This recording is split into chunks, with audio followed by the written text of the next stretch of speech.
Hey class, this next video is discussing ANOVA using technology.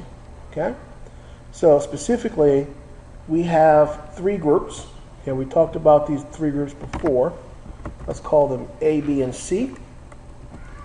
And I have values in each group. There's no need for them to be the same number of points in each group, but in this case, just to make it a little bit easier, we have three values in each group.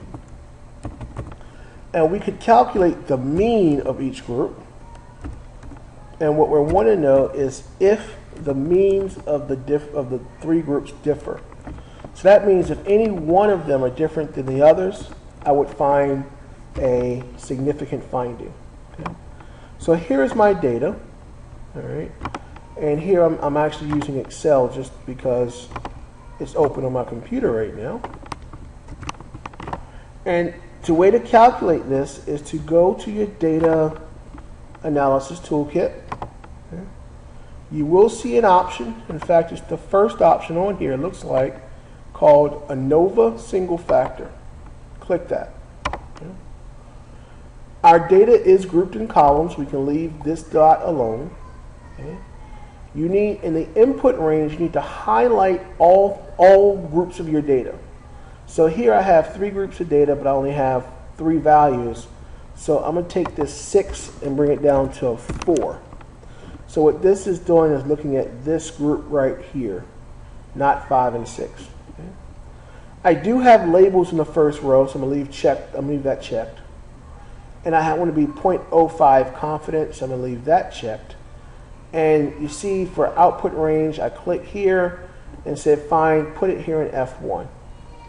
And then click OK. And guess what, guys? The ANOVA is done. So when you look at your ANOVA, what you notice is a number of things. Number one, it tells you what the descriptors were for those groups.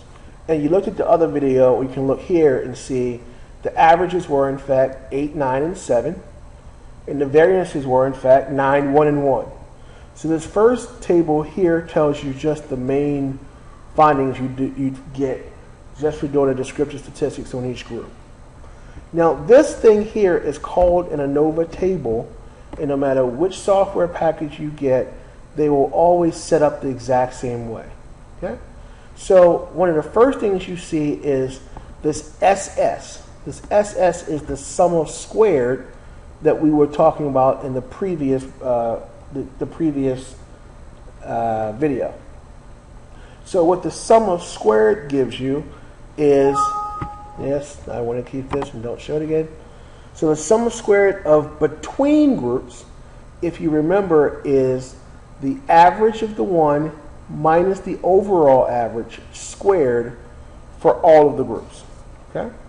So I have 8 minus 8 squared was 0, 9 minus 8 squared was 1, and 7 minus 8 squared was 1, and I'd have to do that for each of the three. Okay? So when I have this term here, I'm doing 0, and then 0, and then 0, and then 1, and then 1, and then 1, and then 1, 1, 1. And when you add this group up, you end up getting 6. So the sum of squared between groups is just that sum of the mean difference minus the group, the grand mean, which is the overall mean. The degrees of freedom here is n minus 1, k minus 1, where k is your group number. I have three groups. 3 minus 1 is 2. So 6 divided by 2 gives you 3. This is your mean squared error, or mean squared term of between groups. Okay? So I have 3 that's going to be on the numerator. Okay? The next thing you look at is the within groups. The within groups, you see, has a 22 value here. What that is every value is in a group, and I have a group mean. And so what this sums up is every value minus its group mean. So if you look here, and I'm just going to put the averages back here just so you can see what we're doing. Okay. So the average of the first group is 8. This one was 9. This one was 7. Okay.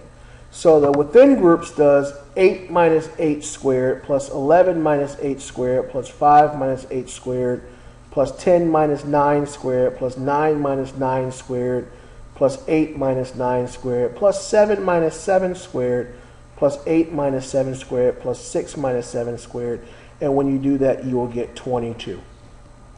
Now the degrees of freedom for the within groups is n minus k, where n is your total number, which is 9, and k is your number of groups, which is 3. 9 minus 3 is 6. Okay? And so mean squared, or the mean squared within groups variation is just your sum of squared divided by your degrees of freedom, 22 over 6, which is 3.667 something. Okay? So now we have our between groups and our within groups. And so what we need to do is look at the ratio of these mean squared terms here. So basically what you're looking at is this divided by this. So if I highlight them, these are the terms you're interested in. And sure enough, if you did 3 divided by 22/6, you would get 0.818, which is what we saw on our last video. Excel will give you a critical value, 5.14, to compare your F statistic to. Since this 818 is smaller than 514, we conclude that there is no statistically significant difference between the means of the 3 groups. Okay? One thing Excel does not give you is a breakdown of which groups differ. You'd have to, manually try to figure that out by hand. However, SPSS will do it. Another thing that SPSS actually gives you is the p-value. So you didn't have to compare F and F critical. You could have compared p-value with your significance level, or your alpha. So surely 0.48 is greater than 0.05.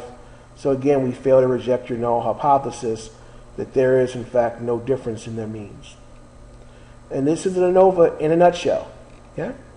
There are a couple of assumptions to go with ANOVA, and we may discuss that a little bit later, but the calculation part of it is done here.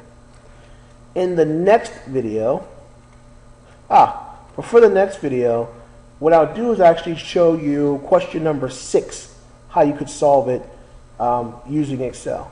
Okay? So I think I have a whole bunch of homeworks up actually. No, we don't need to see all that.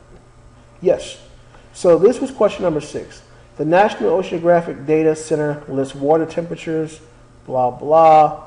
At 0.05 level significance, is there significant evidence to conclude a difference in mean temperature? Which means all I care about is a 2-sided test. What I'm going to do here is just copy the data and paste it into Excel. And I'm actually going to end up pasting it into a separate sheet of Excel. There's my data. Copy and paste look just fine. I'll open it up so Lewis and Jeff can see it. Okay. And now I just do my ANOVA. So I do data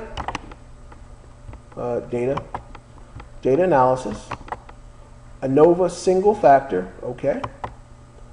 My data now is not in that little small box. I'll just highlight A1 to D7. Okay. Enter. Labels are still in first row. That's fine. It was the 0.05 level of significance. Fine. I'll still put this at F1. Fine. Click OK. Now what you see is the output that you would use for your ANOVA test. Once again, we have counts. Okay. We have the sums. We have the averages. So the averages range from 57 to 63. They don't look that different. Right? When you look at your variation, I look at my F statistic, which is just my between divided by within variation.